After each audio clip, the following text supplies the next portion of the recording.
I'm really excited to be here tonight for this special event of Research Thing, and I wanted to thank everyone for making this happen. We have some incredible speakers tonight. I'm sure that you're going to be very inspired and learn a lot about what's happening in VR. And I guess the fact that this event sold out in just a few hours, I didn't have the time to invite any friends, tells a lot about the interest that VR and AR are currently generating. They're definitely technologies that have the power to disrupt, in a good way, the way we interact, learn, and experience about the world. So let's think, for example, hands-free interaction with a world all around you, or getting rid of this thing because the information is right there in front of you. All these things are quite powerful. But I think we should keep in mind that technological progress doesn't just happen. It wouldn't be the first time that a technology with incredible potential ends up being just the new hype and nothing else. And so we believe that the success of virtual and augmented reality is in the hands of researchers and designers like you.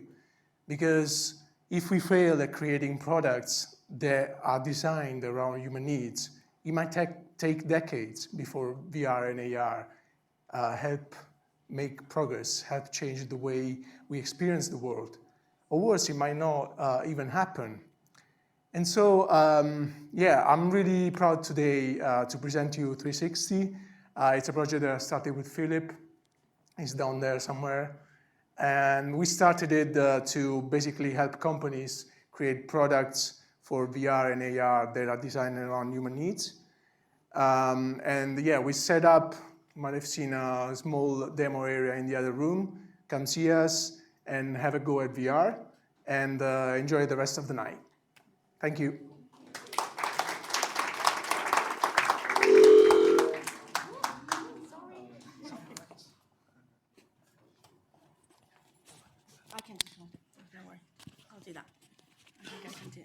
Right. Actually, I don't know if I need to speak further because we have Steve as our next speaker, who's talking about keeping it down. Exactly.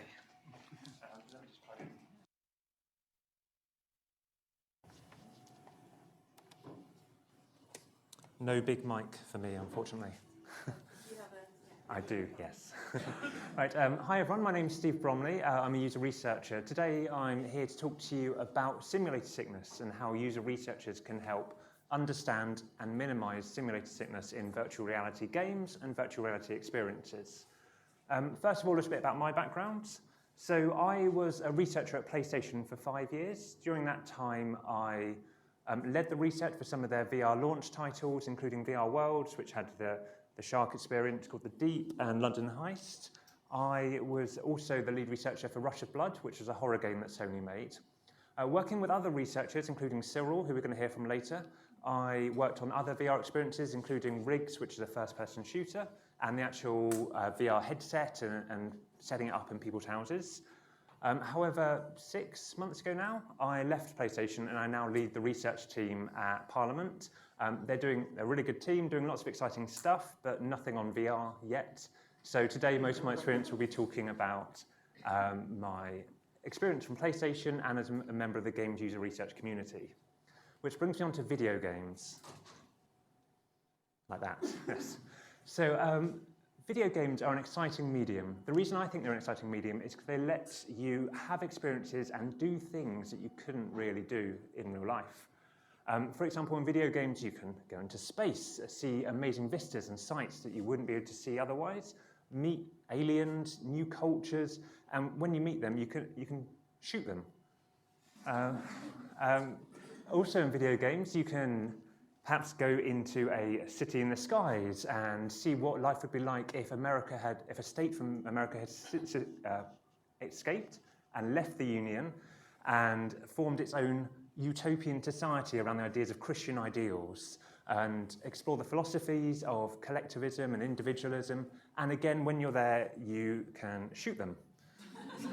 Or another thing that video games allow you to do is go back into the past, go explore Roman and Greek mythology and see things like the Colosseum, the Fields of Elysium, Mount Olympus, and while you're there, you can punch Zeus in the face. My point being that video games let you do stuff that you couldn't normally do. And virtual reality takes that a step further. So whereas in video games you're separated by the screen, in virtual reality you're actually within the experience, partaking in it as if you're actually there.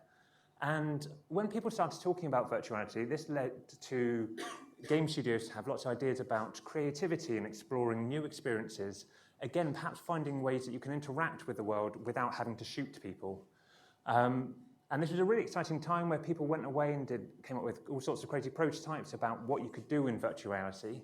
But over time, a problem seemed to emerge. So people started reporting that some of these experiences were making people feel ill, and in some cases so ill that they wouldn't want to play a virtual reality experience again. This was simulated sickness, and this is what I'm going to be talking about today. So in brief, simulated sickness is very similar to motion sickness.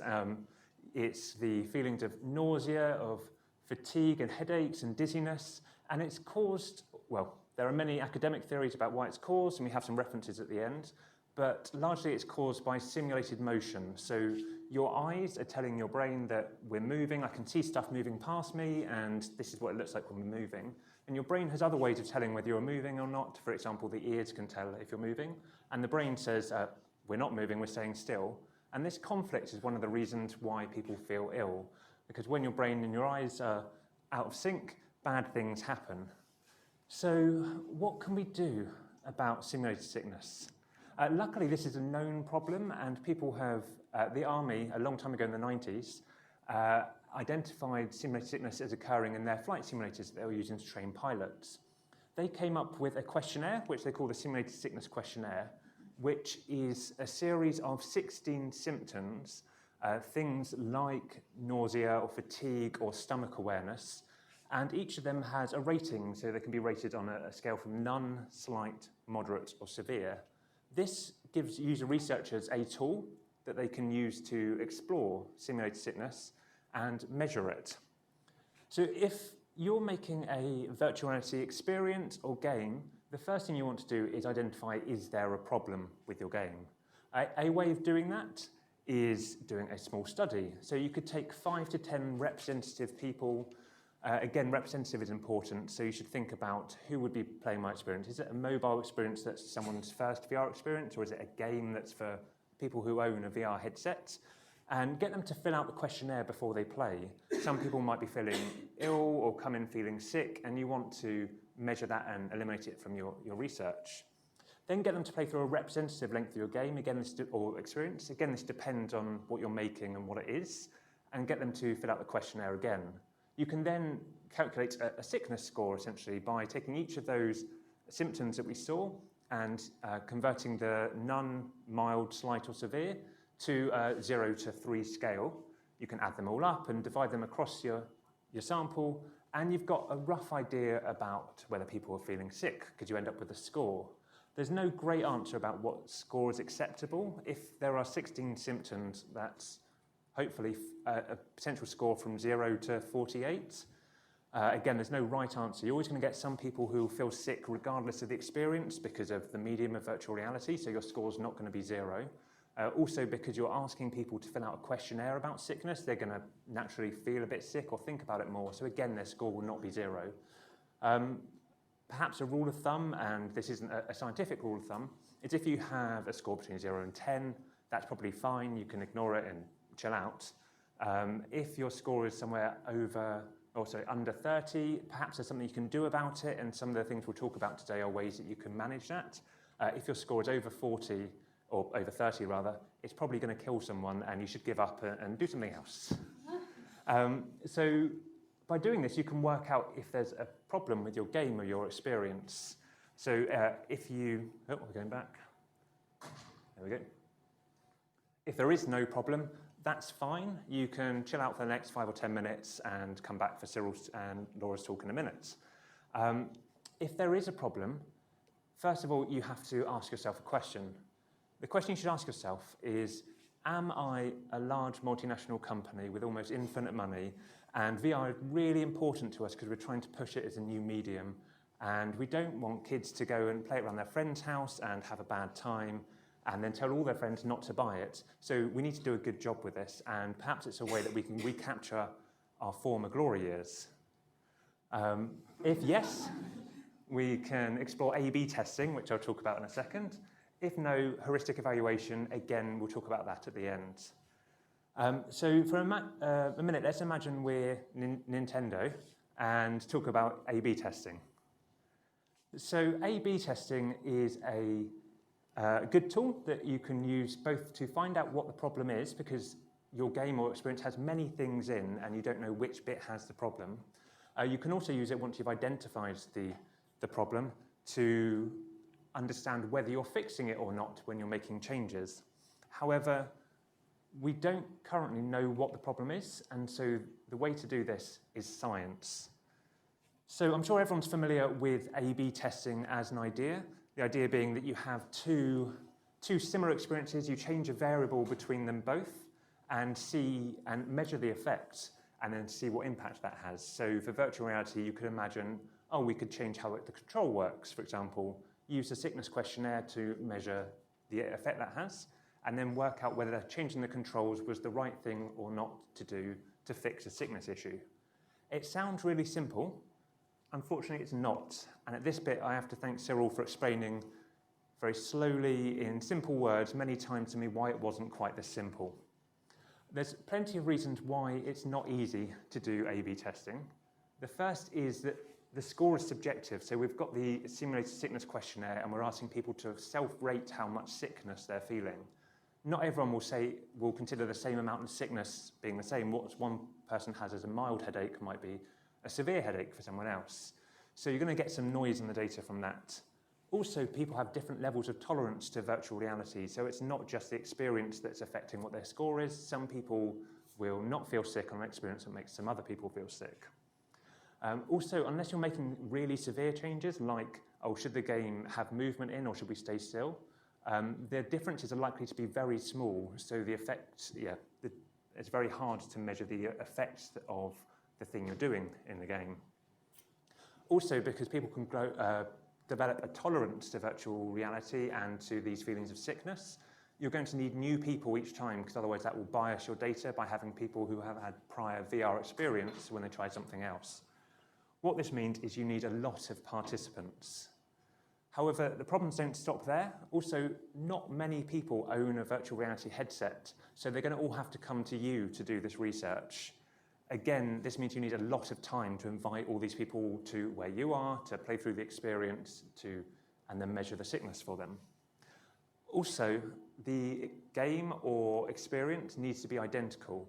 Because it's science, and we had the picture of the tomato to prove it, we have to make sure we're only changing one variable between each version of the game we're testing or the experience. And what this means is you need a lot of dev support. Someone has to be there actually changing the code, changing the thing that you want to measure. So luckily, none of these problems are insurmountable. However, it means you need a lot of time and a lot of money. Luckily for us, other companies do have a lot of time and a lot of money and have spent it all on solving these problems. So the last thing I wanted to cover today was some heuristics or best practices that perhaps smaller studios could use to learn how to overcome these issues, or at least understand what the problem is with their experiences. I have a couple here, however there's some other people who have done this much better than I have, and I have some references at the end to where you can learn more about these. The first and most important thing you can do in your experience to make sure that, to minimize sickness, is the technical performance. So the frames per second, how fast the game runs, and how many frames it presents to you in that time, has to be stable. Any alteration in the frames per second will impact sickness.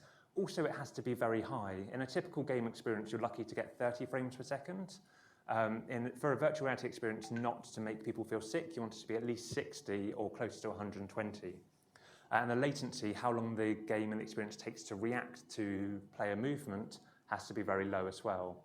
What this means for games is that they have to make some compromises. So whereas in traditional games, the graphics and how good it looks is very important. This is one of the things that you'll have to cut back on in order to get the technical performance you need to not make people sick. It's better to have an ugly game that people can play than a really beautiful game that makes everyone sick when they try and play it. A second cause for simulated sickness that people have identified is motion.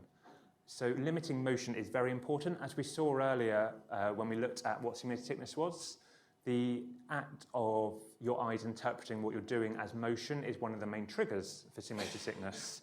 So if you can design an experience that avoids motion, that's great, you should definitely do that. Other games have used creative ways to avoid movement. Some, like Bullet Train by Epic, use teleportation, so the player doesn't physically walk from one place to another, they jump to it and avoid that motion going past their eyes. If you do have movement in the game, again, it's important to keep it realistic, moving forwards. What's very common in games is this idea of strafing, as in the picture where you walk sideways. People very rarely do that in real life, and that's something that will make people feel ill. Very similar to that, minimizing rotation is important, or avoiding turning in these experiences. So what's very common in first-person games normally is that one of the controls is used to move you, and the other one is used to rotate to left and right. Again, that trigger of turning left and right with the stick is very bad for sickness and will make people feel ill. Some games have found creative ways to avoid this. So I mentioned earlier about London Heist, one of the games we worked on. All of their action was either sat down in a car or behind a desk, so the player is rooted to a position and can walk around that position physically, but doesn't need to leave that space. Also, Rush of Blood, the other game I mentioned earlier, is based in a minecart. So again, you sit still and the stuff comes to you. You never have to rotate left or right to look at stuff. A fourth way that you can help control and minimize sickness is by obscuring the screen. So we saw earlier how motion is part of the problem, and many games have found that using a static HUD, so having something that's always on screen in the same place and doesn't move, is a way to help minimize the amount of motion going past people's eyes and ultimately make them less sick. Some, such as this is a screenshot from Riggs, had also explored obscuring what's happening in the corners as well. So you can see the corners are blacked out. Players are unlikely to notice that they can't see out the corners, and it also limits the amount of motion going past their eyes, so it's a way of minimizing sickness. The last one I want to share with you today is the idea of building up tolerance. So as we covered earlier, sickness, you can get over sickness, you can acclimatize and stop feeling sick. That takes a while, but again, it's something that in a game you can design around this experience, so that there's very little motion at the start and you do very minor things and you save the intense throwing people around action until much later in the experience when people have had a chance to build up acclimatization.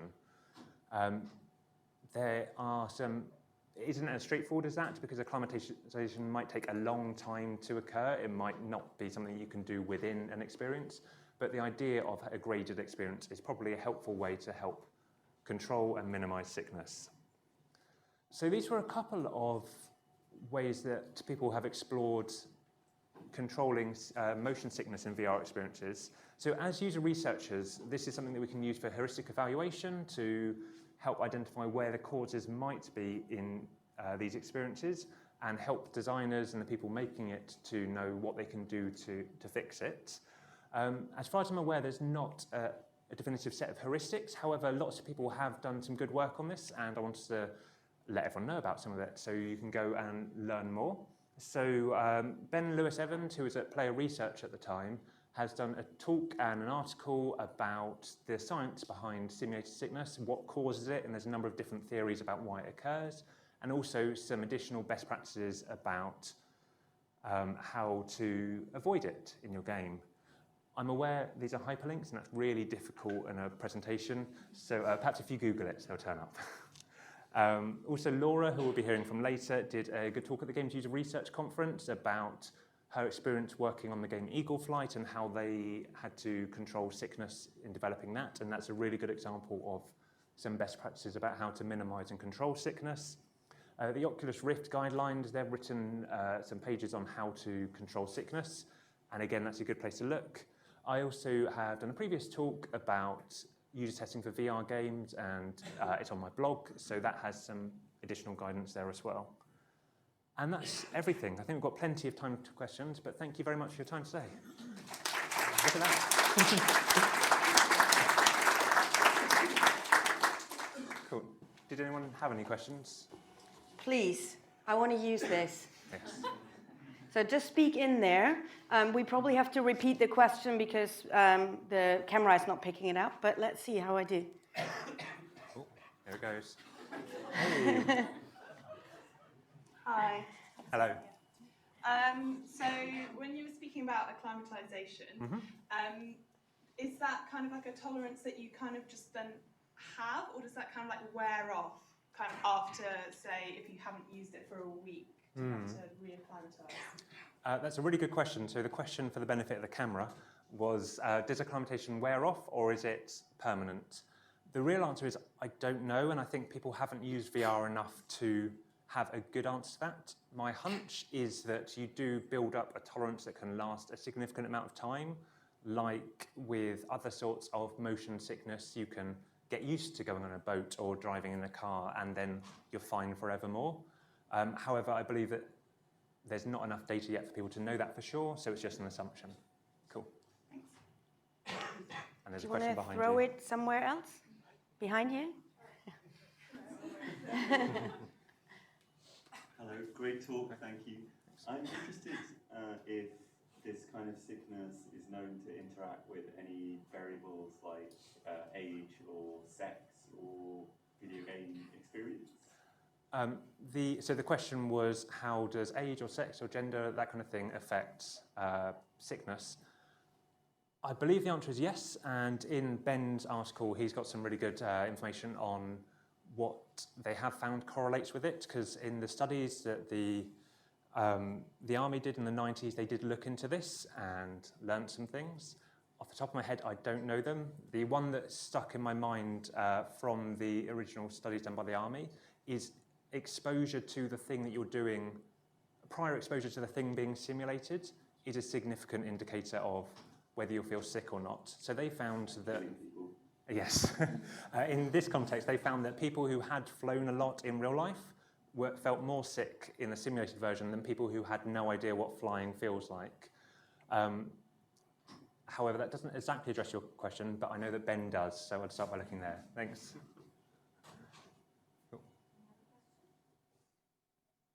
Hi, I was wondering about the overlap between this sort of simulated sickness in virtual reality games versus 3D movies, and what's similar, what's different?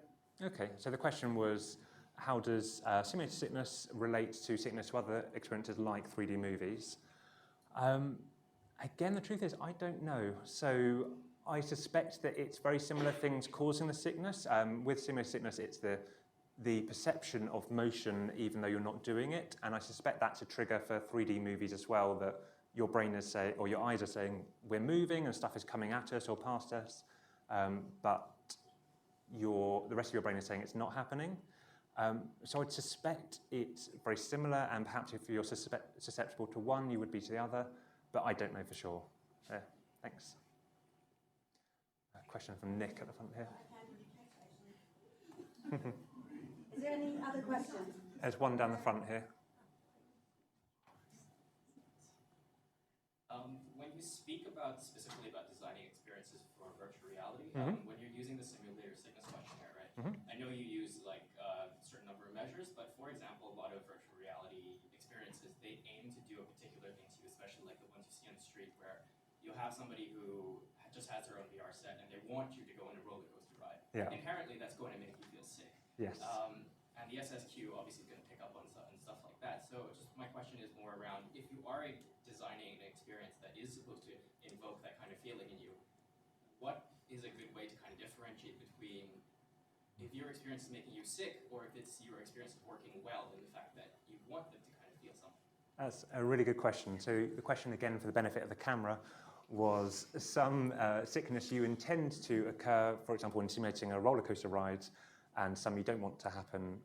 For example, people actually feeling sick. It is a good question. So I suspect you're trying to simulate that idea of sickness and the nausea and the fun element of it. Perhaps it's the impact that has on the player that's the important bit. So there may be no distinction between a sickness that we want to induce and a sickness we don't. However, again, it has to be the more nuanced tools like the A/B testing. You want to understand, okay, to what extent are they feeling this, and perhaps using other measures like would they play again, or would you ever try VR again, to establish if you've taken it too far. Yes, I agree that some experiences, though, do want to induce those feelings of sickness. So perhaps minimizing sickness for all experiences isn't the intended thing you want to do. That doesn't really address your question, but it was a good question. Maybe a conversation for afterwards with a beer? Yes. I'm going to ask one last question because I just have to. So you changed job, you're working for the Parliament. Yes. What's your plan with VR and AR? What are you going to do to sneak Parliament. It in? Okay, everyone gets to be a virtual reality MP and get shouted at by people from across the chamber. I look forward to making that. Great, thank you very much. Thank you.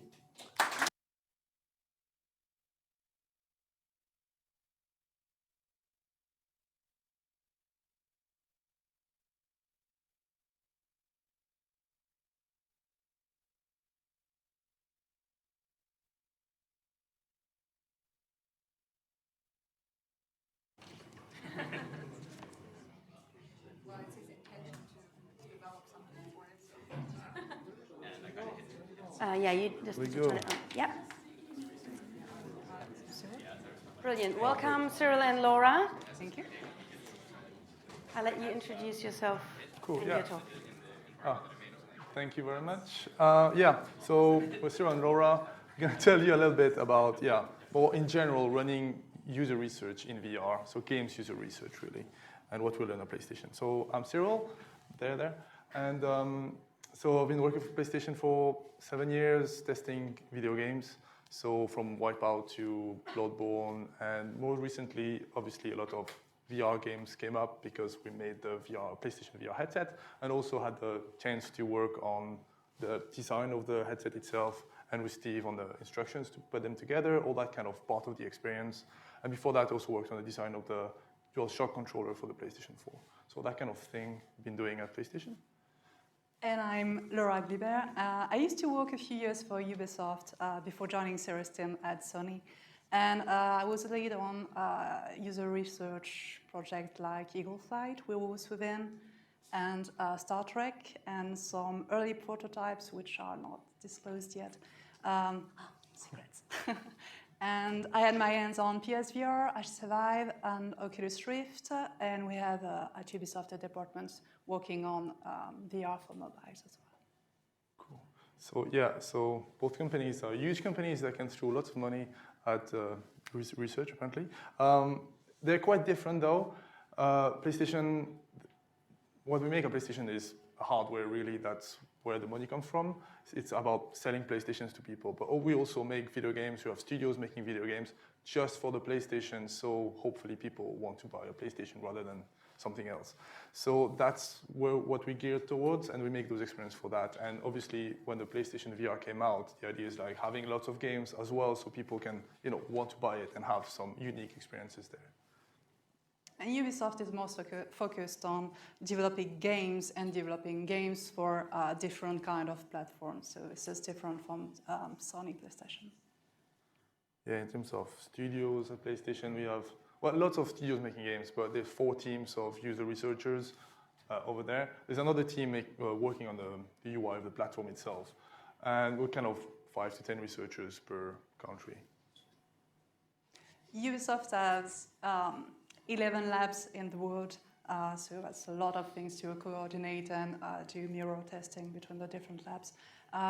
We were running 300 tests a year, and it's like 100 researchers coordinating themselves to do user research.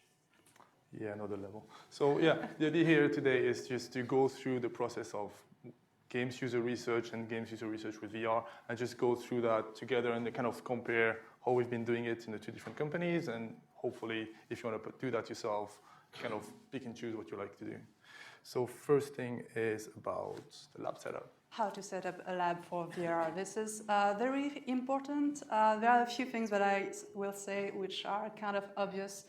First thing is space for your users in HTC Vive or Oculus Rift, or any experience in which you have to be stand up and move in the space. You will need a lot of space between the users and the different walls, and make sure that they don't hurt themselves or anything in the environment.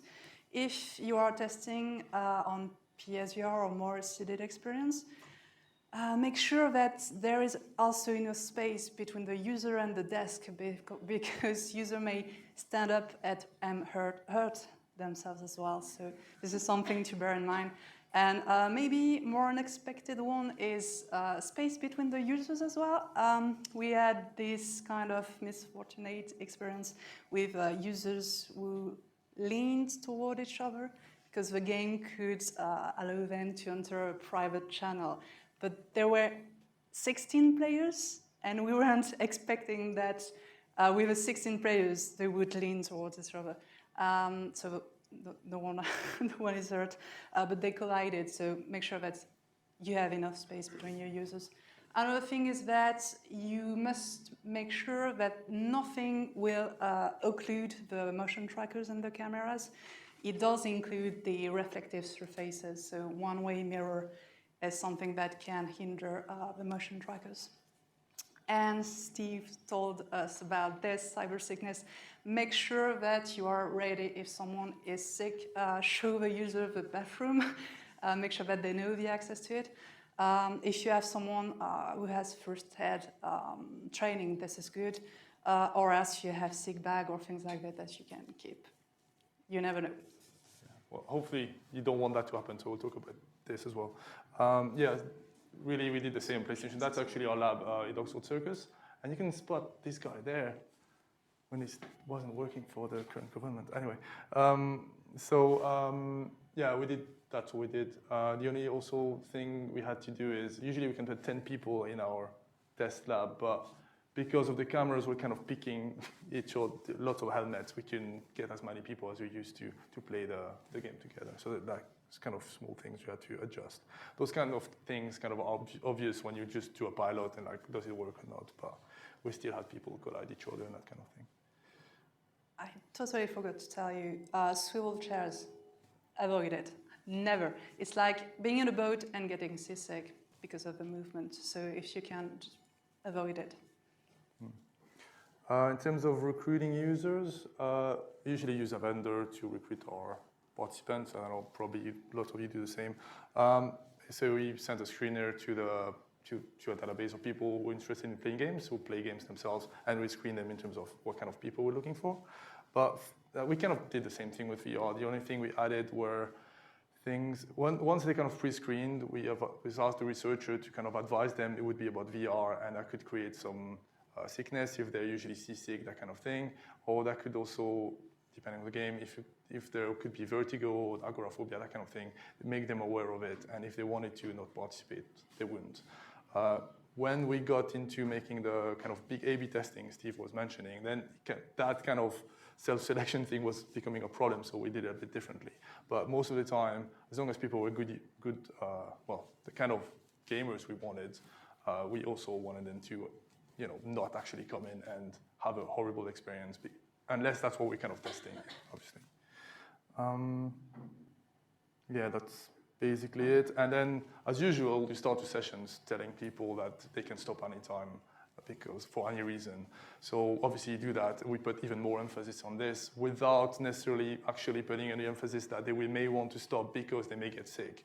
So it's just making everyone aware. Because obviously, as Steve mentioned, the more you kind of put that in your head, they may actually be more noticing of those things and stop the session or whatever. Ubisoft had a different way of recruiting participants. So basically, participants wanting to go to a playtest to test a game were just subscribing to a website, And then we had a database, and researchers at Ubisoft were doing the recruitment themselves. So the first step for VR was using a questionnaire which is called the Motion Sickness History Questionnaire, MSHQ. And with this, we could profile participants regarding their sensitivity to motion sickness. So it's basically questions like how sick you are when you use a plane, a boat, or things like this. And once you have a total score, you can profile the participant from a range to non-sensitive to motion sickness to sensitive to very sensitive. Why? Because obviously, if you are testing with a lot of users, like Ubisoft did, you don't want to end up with 16 very sensitive people because they are more likely to be sick, and you can't deal with 16 participants getting sick at the same time. So this is very important for testing. Once we did that, we had the second step, which was calling them, phoning them, and see if they were in the target of our game. But we were asking more personal questions about their health. If you are a woman, are you pregnant? Because this definitely isn't something that you want to do in VR.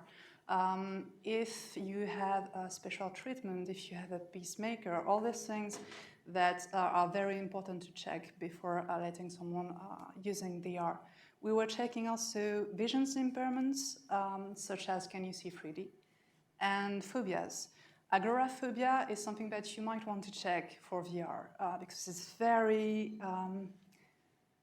it hinders anxiety for people who are agoraphobic to be stuck in a headset. So this is something that you might want to check. And depending on the kind of game, for eagle flight, if you are eagle and you fly over Paris, things like vertigos or being afraid of heights. All these kind of phobias for the products or the game that you are testing are worth checking. And finally, our first step was to recommend to our players to not come by driving by car or bike, because if they are sick, you might want them to not do something dangerous because of the symptoms of cyber sickness. And have light meals when they come, because heavy meals kind of increase the symptoms of cyber sickness. Then it comes about running the test. Here, it wasn't very special compared to our usual games user research sessions. So we usually start with one-to-one sessions. We got one person, one moderator with them in the room, and we observe a lot, and there's a one-way mirror and all that. So they play the game, we observe them, we can ask them questions at the end, and sometimes interrupt them to ask a specific question or at specific times. Usually we do that quite a bit, like it takes an hour and a half sessions, and we do that for the core mechanics and everything, before moving to the big room you saw before, where when there's lots of gameplay to play, people are there for a bit longer. You can't really do that practically with users one after the other. That will take too long. Ubisoft is more like, it's really rare when we have our hands on a very early prototypes. So usually the team comes to us with here is our game, there's 2 hours of gameplay, can you test everything? So usually it's 18 or 16 players right away, and this is a bit different from Sony's way of doing. One takeaway for VR that I want to share with you is that we did sessions of a whole day because we had a lot of things to test. This is a mistake. People would get tired, people would get sick. So if you need to test with the same people over the time, over different days, do you always have session and include a lot of breaks for your participants? Because obviously your data will be biased. If people are here to test 6 hours of a product or of a game, they will get tired, they will get sick. Talking to users, that's always a difficulty when they're in VR. And we're quite worried at the beginning before starting to test really about, okay, well, how are we going to talk to them? And we devised a system with being able to talk into the microphone. Actually, it turned out most of the time, especially in that kind of situation, there's a microphone in your headset, so if you speak loud enough, it gets feedback into the headphones, so actually they could hear us. No, not really a problem. Also here you have an example where we're testing an asynchronous VR game. So one player is has a headset, a friend watches another kind of view on the TV and they play together. And it's kind of natural in that kind of situation to not have headphones and just get the sound from the TV. And also if for your test, the 3D sound that comes with VR is not that crucial, you can ask them to actually listen to the sound from the TV. And this way, you kind of with them, and you can, if you need to ask a question, it's kind of more natural. It feels a bit like, doing playing a game together and watching each other, and they can talk to you. So that's how we kind of got away with actually not having a problem with that kind of scary thing at the beginning. Yeah, I would say if you want to give someone a heart attack, tap their shoulder when they are immersed in a VR experience. So at Ubisoft, the main focus was no physical contact. How do we interact with the players? We gave them headgear with a microphone, and we had Mumble software. We had a private channel, private thing in which we could grab the players and put them in channels. We could communicate with them this way because Ubisoft tested a lot of multiplayer games. It was something that we already had. The thing is, if you want to ask someone to stop to fill a questionnaire, it's really easy because they know they can communicate with you through the microphone. And one thing that is good for cyber sickness as well is that there is a lot of social pressure when you are gaming with other people, and you don't want to appear weak, say I want a break or something like this. Because they were in a private channel, we could just have this comfortable private conversation with them saying, okay, do you want to take a break now? Are you feeling okay? Or things like this. So it was more intimate, and people would not fear to appear weak with the other players. Yeah, I want to share something with you as well, which is, sorry, Cyril. One thing that we call is the confederate method. Confederate is a term used by social psychology experiments. Because we were testing a lot with multiplayer, we wanted to have a grasp on the dynamic of a group, which is very difficult to observe in social VR games. It was for werewolves within, maybe you tested it, but basically you have a lot of different players and they can emote and have this kind of private conversation when they lean towards someone. And it was very difficult to observe and have a grasp of the group's dynamic. So we had a confederate, that means someone part of the research team who pretends to be a participant to infiltrate the group. So it requires a lot of skills to talk to the players, interact with them, and make sure that you are not influencing them.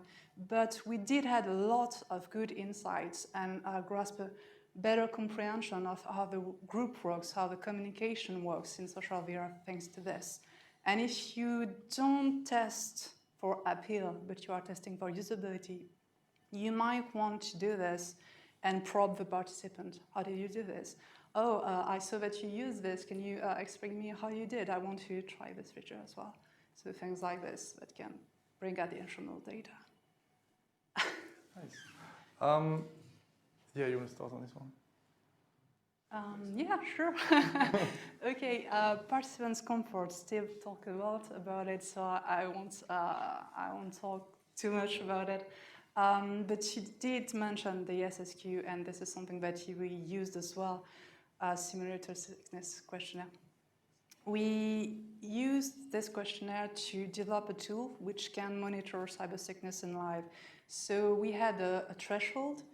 And every time someone was close to this threshold, we would stop them because we know that it would increase and people would get sick. So we had this to make sure that participants were not getting too sick and could go back to their hours safely. If you don't have this, if you don't have a tool, you can recognize precise symptoms like heavy breathing or things with your mouth like this, and shoulders dropping. And if you are testing a game, doing nothing or doing things in a very slow pace are indicators that your participant is sick. You must stop him or her right away. Other things is that if you are doing APL testing, cyber sickness has a huge impact on this. So obviously, if you are sick, you are less likely to enjoy something, and you may underrate the product or underrate the game.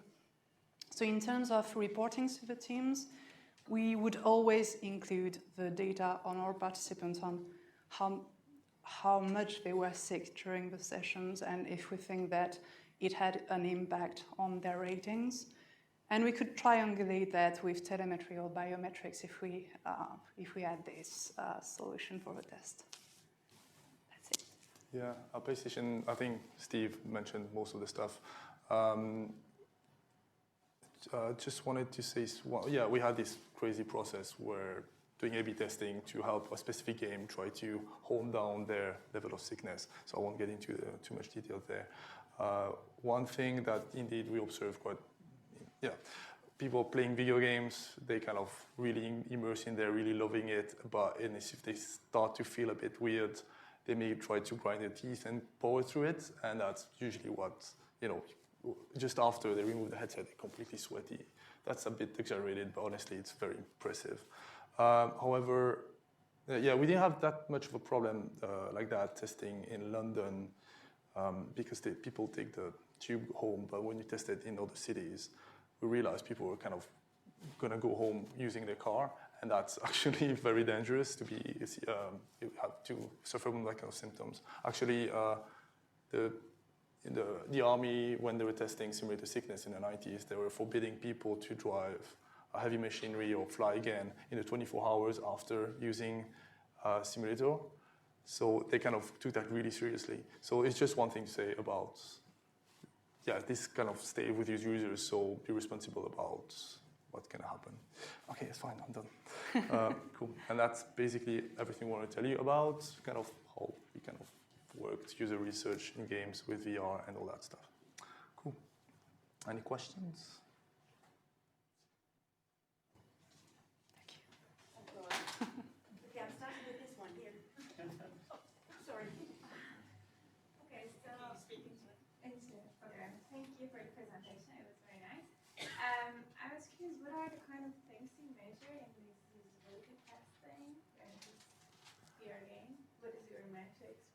What makes it a good VR experience? So the question is, for the benefit of the camera, what kind of things are we measuring in this kind of testing?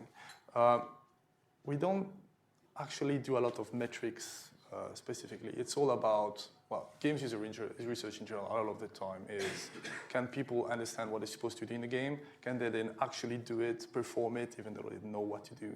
And then what do they think about it? Do they enjoy it? And that kind of thing. So it's more that kind of thing. So when we're testing VR games, it's about, do people get into the experience that the designers had imagined for them? Does that actually work? And if not, what are the missing links?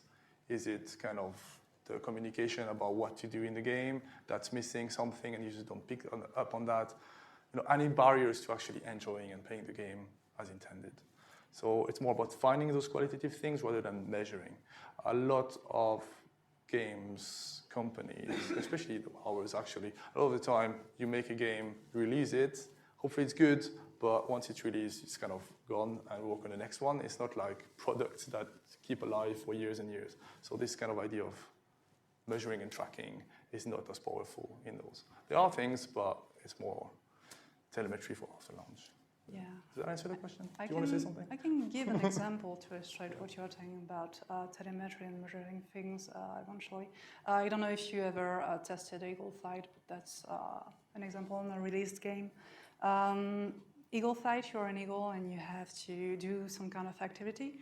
And there's an activity in which you must be the quickest as possible. And you have to avoid obstacles while you do this. The kind of death experience in this game was a black screen, which was found very abrupt and sudden. And we had players complaining about this. And with the telemetry data, we saw that cyber sickness was increasing as the telemetry data would tell there are a lot of collisions in this, a lot of death of the players in a reduced amount of time. So triangulating this data would help us say, okay, we need to change this screen and make it smoother, so in difficult levels, player would feel less sick. So that's an example of what you can measure in a game.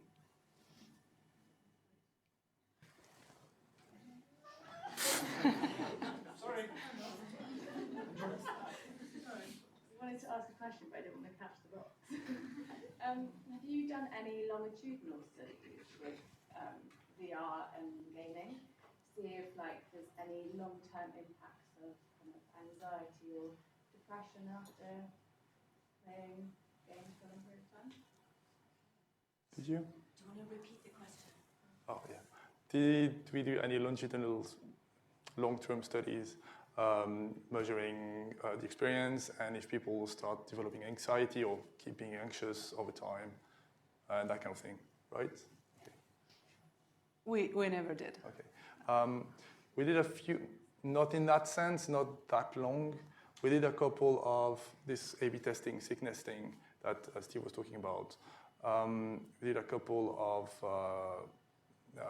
rounds trying to look at this acclimatization thing. So we asked people to come back for a few days, like 4 or 5 days, I think, which is not very long actually. But since we had to do that in the lab because VR headsets were not in the market yet, that's the best we could do.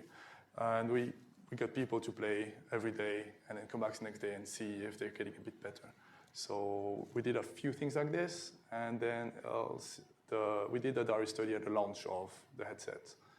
But that was looking at a lot of different things, not a lot on that aspect. But yeah, we did a few things around that.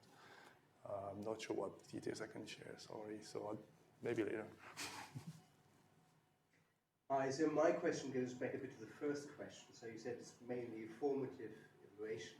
But are you aware of any sort of specific VR gaming standard questionnaires, something like the WAMI or the SUS and the usual usability of it? I believe there's at least a couple of presence questionnaires, but are you aware of sort of new ones to have the standard summative evaluation?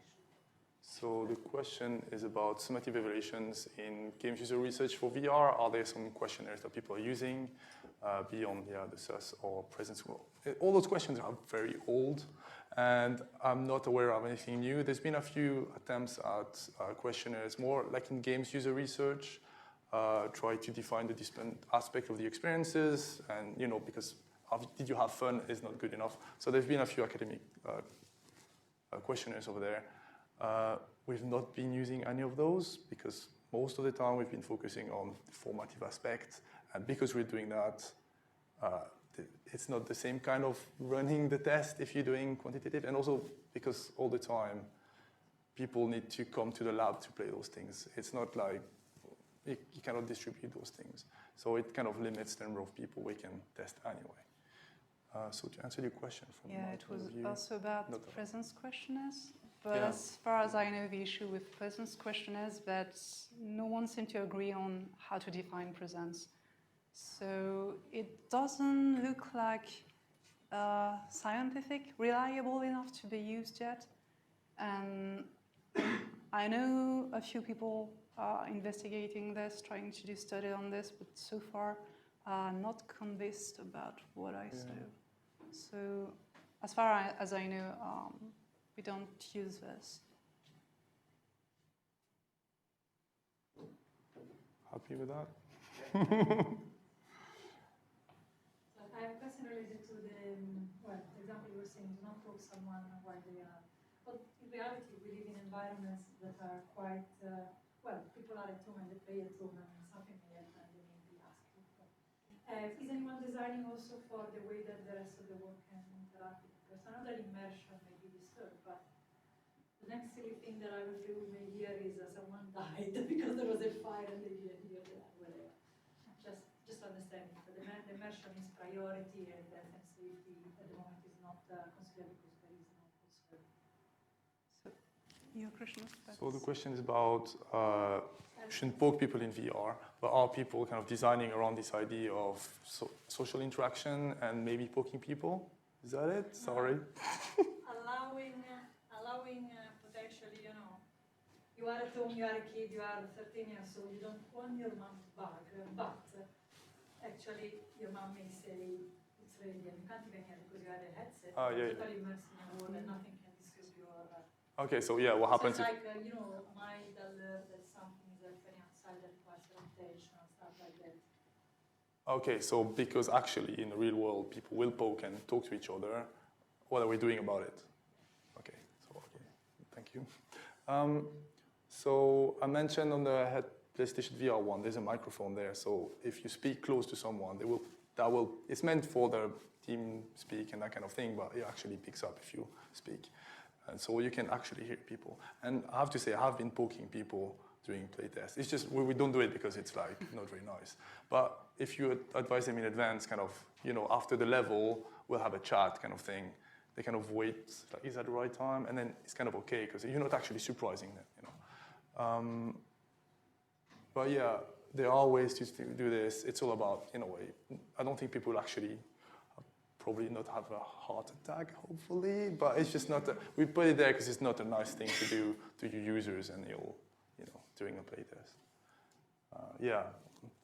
Then there's obviously the joke of, there's lots of horror games in this. So if you play with friends, that's going to happen. You can just mute the volume of a game and tell the person to stop playing. So. Yeah.